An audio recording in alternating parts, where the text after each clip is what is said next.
Fala galera, sejam muito bem-vindos a mais um episódio de Apresentando Sons com o Lucas Bittar. Eu sou o Lucas Bittar. Episódio anterior, então, a gente falou do Kotzen, meu muso, que eu curto demais, cara, pelo amor de Deus. Espero que vocês tenham gostado. Espero que tenha feito sentido, né, as coisas que eu tentei desconstruir ali para mostrar para vocês. E esse episódio aqui também é muito especial porque é um episódio comemorativo. Ele, nesse dia de hoje, em 1972, o Black Sabbath lançava o quarto disco deles de estúdio, que é o volume 4. Então hoje é o aniversário dele de 52 anos. Olha que foda, né, cara? Como pode, né? Os caras estavam numa época espetacular lá, com 3 discos maravilhosos, né? O primeiro, né, Black Sabbath, o Paranoid, e depois o Master of Reality. E, puta, lançaram esse volume 4 aí que eu amo de paixão também. Infelizmente, eu não tenho a bolacha dele ainda, que eu não consegui achar a versão que eu quero, né? Tem uma prensagem específica que eu tô procurando, que eu não encontrei ainda, então ainda não tá na coleção.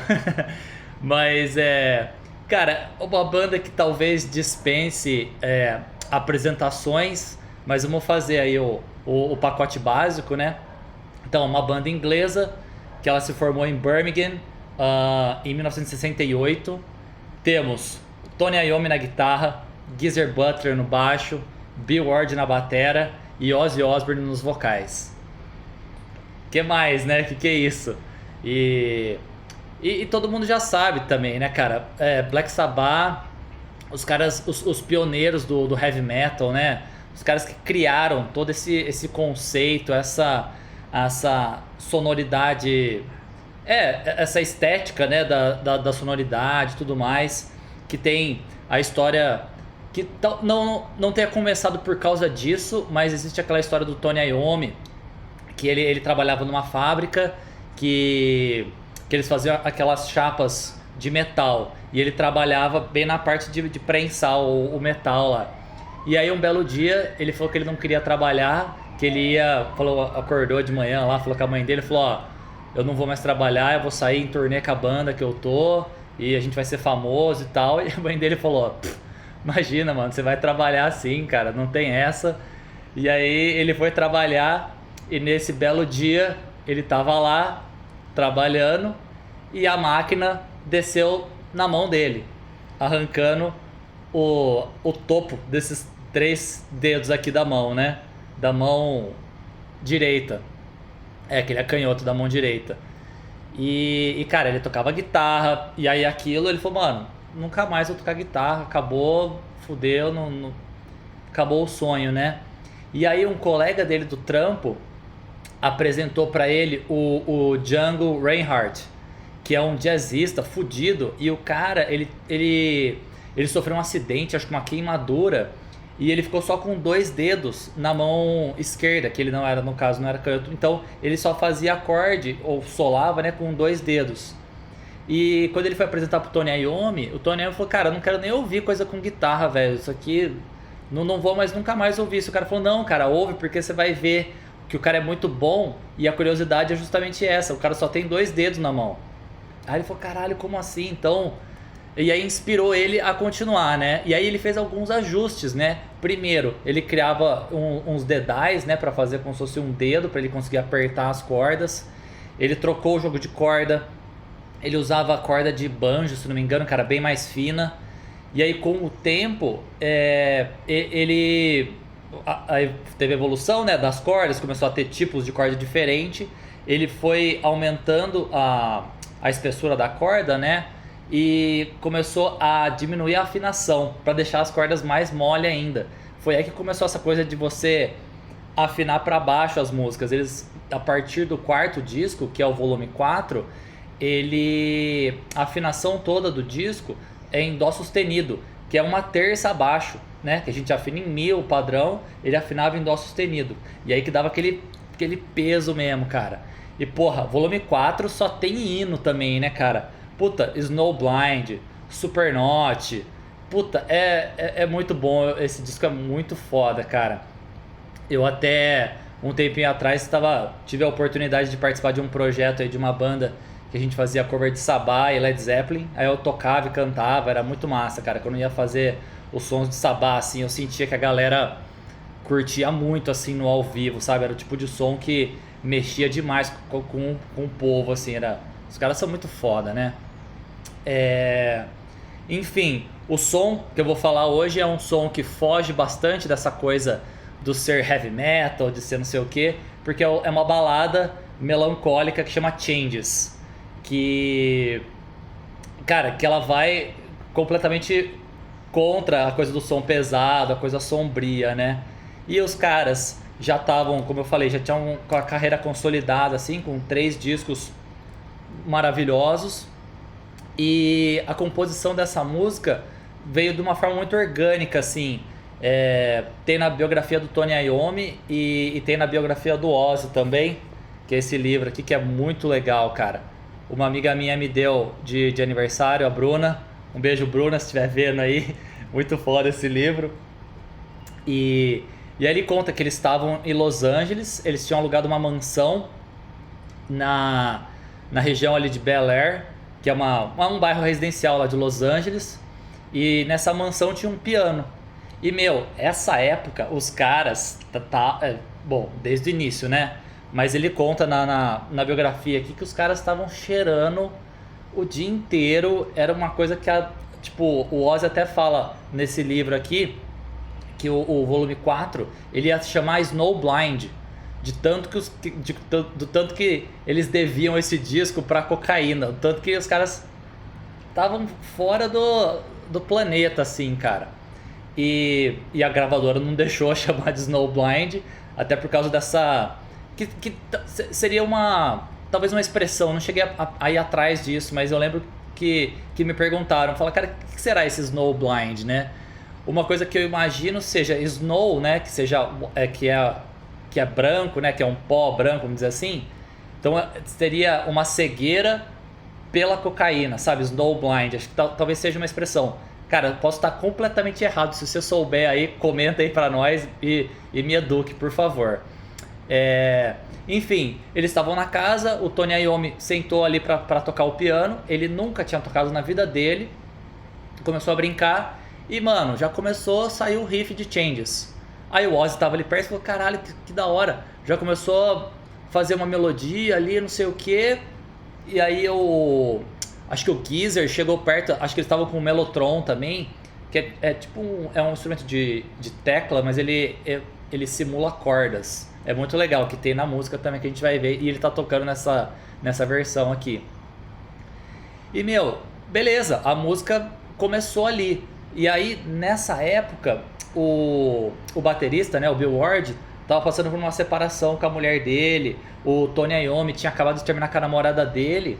E o Geezer Butler que escreveu a letra, pegando essa situação aí de inspiração, né? Mas vamos dar o play aqui, que esse som é muito bom, cara. E essa é uma versão aqui, se não me engano, é como se fosse uma remasterizada. Eles estão no estúdio. Não sei, cara, tá aqui falando que é ao vivo no estúdio, mas eu acho que a voz dele eles pegaram emprestado do disco original e ele tá meio que fazendo lip syncing aqui, mas pode ser polêmico isso, vamos ver, o som é foda, vamos nessa.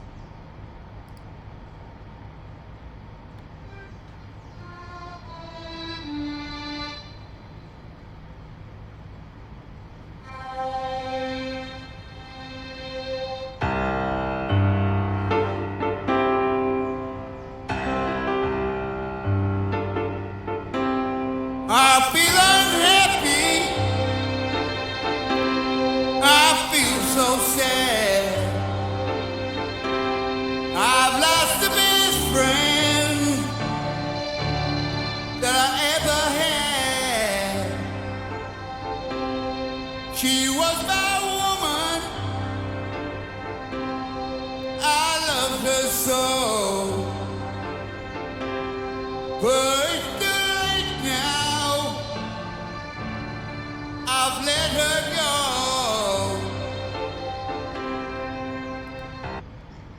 Legal, né, cara? esse verso aí, o primeiro verso, muito legal, né? I feel unhappy, I feel so sad. Tipo, me sinto infeliz, me sinto tão triste. Tipo, I've lost the best friend that I ever had. Eu perdi a minha melhor amiga. É uma... é uma letra, ele tá refletindo, né? Sobre a dor, a tristeza causada pelo fim de um relacionamento amoroso. Isso aí tá super claro, né? E expressa esse profundo pesar, né, pela perda da sua melhor amiga, companheira, que tipo, indicando que apesar do amor que ele sentia, algo levou ele a deixar ela, né? Foda. E aí vem o refrão. I'm going through changes.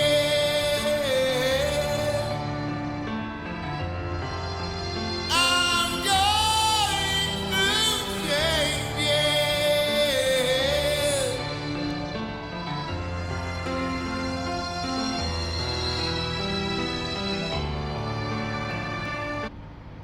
Nossa, animal, né, cara? Talvez seja ele cantando mesmo, talvez. Acho que sim. Mas então, aí o refrão, né? I'm going through changes. Tipo, eu tô passando por mudanças, né?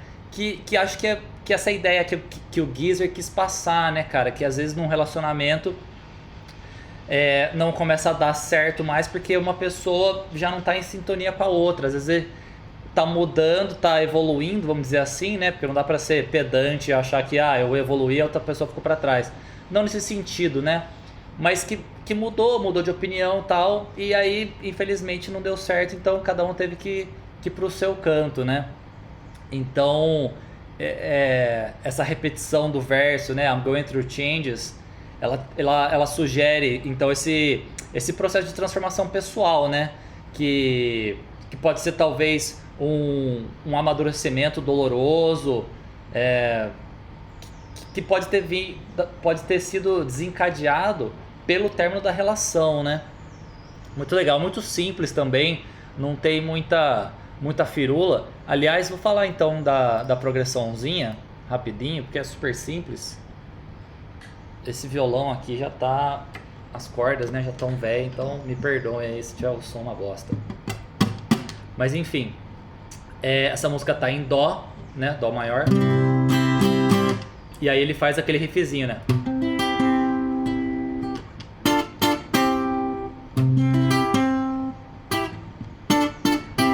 Que nada mais é que ele faz um arpejinho do Dó, né? O arpejo, o que é, né? É você tocando nota por nota do acorde, que é uma tríade, né? Que a gente tem a tônica, a terça e a quinta. E aí ele vem pro segundo grau do Dó, que é o Ré menor, e volta. Beleza? E aí o refrão, a gente vem pro Fá. I'm going through changes, que é um Fá. E aí faz um Dó, que eu já falei na música anterior, lá, acho que do Kotzey mesmo, né? Que é um Dó, primeira inversão. Que ele começaria aqui, mas a tônica a gente coloca na terça. Então fica assim. E depois resolve no Ré menor. I'm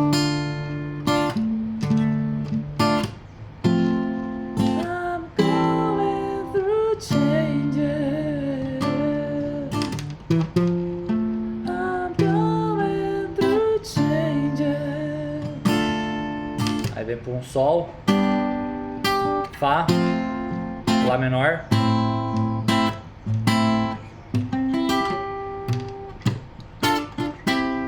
É isso, a música não tem segredo, é exatamente isso.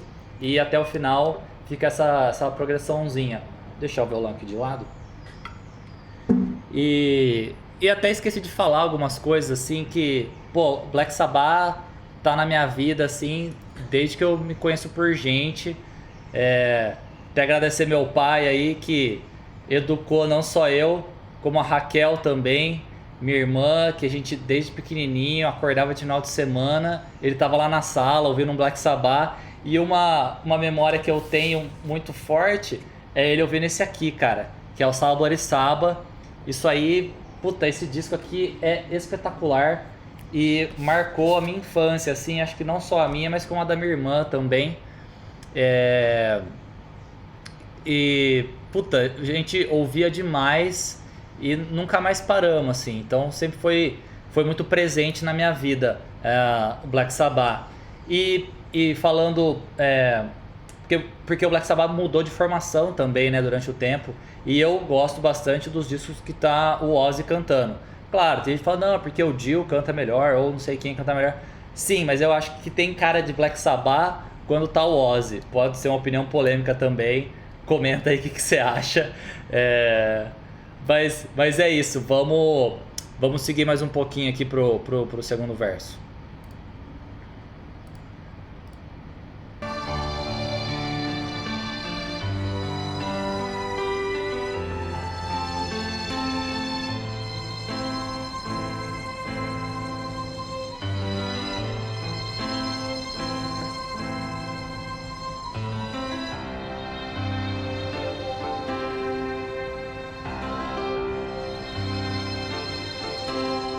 We shared years, we shared each day, in love together, we found a way, but soon the world had its evil way. My heart was blinded, love went astray. Esse segundo verso também muito interessante, né? We share the years, we share each day, in love together we find a way, né? Tipo, nós compartilhamos os anos, compartilhamos cada dia juntos no amor, encontramos um caminho. E aí essa outra parte interessante aqui, né? Tipo, but soon the world had its evil way, né? Mas logo o mundo mostrou sua face maldosa, né? Que ele aborda essa ideia de que o amor do casal, né, foi corrompido por influências externas, né? Descritas como o mundo, né? E esse caminho maligno, né? Que porra, muito comum também de acontecer, né? Às vezes você tá com uma pessoa, mas aí tem o amigo dela que não quer que você fique com ela, e aí começa aquela coisa pra não dar certo, ou talvez um casal que tá muito bem, muito feliz, não sei o que, gera ciúmes em outra galera, né? Pode... Não que isso afete, né, de fato, assim, mas ele tá brincando com essa metáfora, né? Que para essas... diversas dificuldades assim que casais enfrentam, como os desentendimentos, né, pressões sociais ou simplesmente o desgaste natural da relação, né? E aí ele fala, né, my heart was blinded, love went astray, né? Meu coração estava cego e o amor se perdeu. Que ele lamenta ter sido cego e permitido que o amor se desviasse, né? E o que reforça essa sensação de arrependimento, né? E a busca por redenção, talvez, né? Legal, né, cara? É uma letra muito foda também. Muito simples, muito direta, mas muito bem escrita. Ele tá cantando muito bem. Eu acho que, vou até retirar o que eu falei lá. É ele cantando mesmo. Tá cantando super bem. E aí o Geezer aí no Mellotron e o Tony Iommi no piano ali, no caso, né?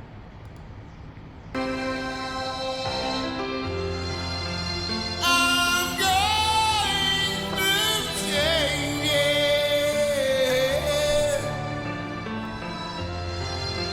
I'm going through changes.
her last goodbye. Now all my days are filled with tears. Wish I could go back and change the years. Foda, cara, foda esse verso, né? It took so long to realize and I can still hear her last goodbyes, né? Levou tanto tempo pra eu perceber e ainda eu posso ouvir seu último adeus. Essa parte da canção aí, ela revela uma reflexão assim sobre o tempo e não só isso, né? Mas o reconhecimento tardio dos erros cometidos, né? Esse desejo de voltar no tempo e alterar os anos de sofrimento, né? Que é uma expressão comum, né, de quem enfrenta o luto de um amor perdido. E é exatamente isso que ele tá falando nesses últimos versos aqui, né? Tipo, now all my days are filled with tears, wish I could go back and change these years, né? Agora todos os meus dias são preenchidos por lágrimas. Desejaria poder voltar e mudar aqueles anos, né? É isso, cara. O cara tá triste pra caralho. Terminou um relacionamento de uma pessoa que ele amava por motivos que ele fala no refrão aí, que ele tá passando por mudanças, né? Então é bem verdadeiro, né, cara? Bem relacionável, né, com a galera, com a gente que já passou por relacionamentos e tal, né? Vamos só fechar aqui. I'm going to change it. I'm going to change it.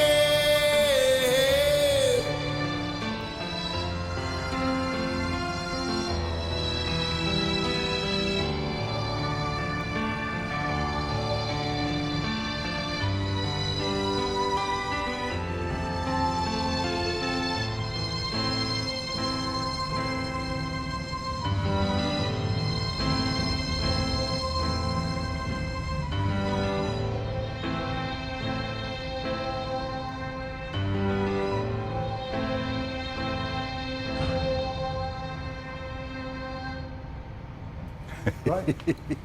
Fuck me up the program. You're gonna put your violin right now. Muito bom, cara. Os caras são muito foda, cara. Que da hora, né? Essa versão ficou muito boa. Então, com certeza, é o Ozzy cantando mesmo. Desculpa ter falado essa merda aí. E outro, Geezer Butler não tá no Mellotron, ele tá num sintetizador mesmo, né? Que simula essas cordas, né? Mas quando eles criaram isso, eles realmente tocam o Mellotron, né? E bom, e por fim, né? A música Changes, né? Ela se torna assim um hino àqueles que experimentaram a dor da perda e essa inevitável transformação, né? Que acompanha o fechamento de um capítulo importante da vida. Tipo, a vulnerabilidade, né, expressa na letra é um contraste interessante com essa imagem mais dura, né, que é normalmente associada ao Black Sabbath, que é muito interessante, né, que mostra essa versatilidade da banda, né, e essa capacidade dos caras de explorar diferentes emoções na música, né? É muito legal, cara. Até separei um pedaço aqui do livro, página 140 aqui, que o Ozzy fala exatamente isso aqui, ó. Que eles estavam voando, né? Tipo, não estávamos no 7º céu, estávamos no 10º. E ainda nos importávamos com a música. Queríamos nos impressionar antes de impressionar os outros. Se outras pessoas gostassem do que estávamos fazendo, isso era um bônus. Foi assim que terminamos fazendo músicas como Changes, que soavam diferentes de tudo que já tínhamos feito antes. Quando a maioria das pessoas ouvia o nome Black Sabbath, só pensava na coisa pesada, mas havia muito mais do que aquilo. Não, como é que é? Mas havia muito mais do que aquilo, principalmente quando começamos a fazer um esforço para sair dessa merda de magia negra, né? Que eles passaram por essa coisa da galera criar esse estereótipo deles, né? E aí ele continua aqui. Com Changes, Tony sentou-se ao piano, escreveu aquele belo riff, eu murmurei uma melodia em cima e Geezer escreveu aquela letra linda sobre a separação que Bill estava enfrentando com sua mulher na época. Achei aquela música brilhante desde o momento em que a gravamos. Fico ouvindo várias vezes. Fiquei ouvindo muitas vezes. Gosto dela até hoje. Se a coloco no iPod, deixo todo mundo louco, pois fico cantando o dia inteiro. É interessante, né, cara? Os caras tinham essa noção de falar, cara, não vamos ficar numa caixinha, né? Vamos ver o que dá pra fazer também, né? Muito legal, cara. Esse disco é maravilhoso. Eu ainda quero encontrar essa prensagem aí que eu tô procurando. Mas, galera, acho que é esse episódio. Então, aniversário aí de 52 anos do volume 4. Os caras estão aí, cara. É atemporal. Recomendo ouvir a discografia inteira. Se não quiser ouvir inteira, ouve os 5 primeiros discos, que são espetaculares. Tem até uma camiseta engraçada que fala, tipo, não confie em alguém que não gosta dos 5 primeiros discos do Sabá. Um negócio assim, uma camiseta engraçada, assim, interessante. Mas eu acho que é isso. Não tem mais nada para acrescentar, se não me engano. Acho que é isso, galera. Próximo episódio, então, a gente se vê. Muito obrigado pela atenção, você que ficou aqui até agora. E, de novo, se eu falei alguma coisa errada aí, por favor, me corrija nos comentários. Continuem assistindo, compartilhando com a galera. Se inscreve no canal, ativa o sininho, que a gente vai ter muito episódio aí pela frente, galera. Muito obrigado e um abraço.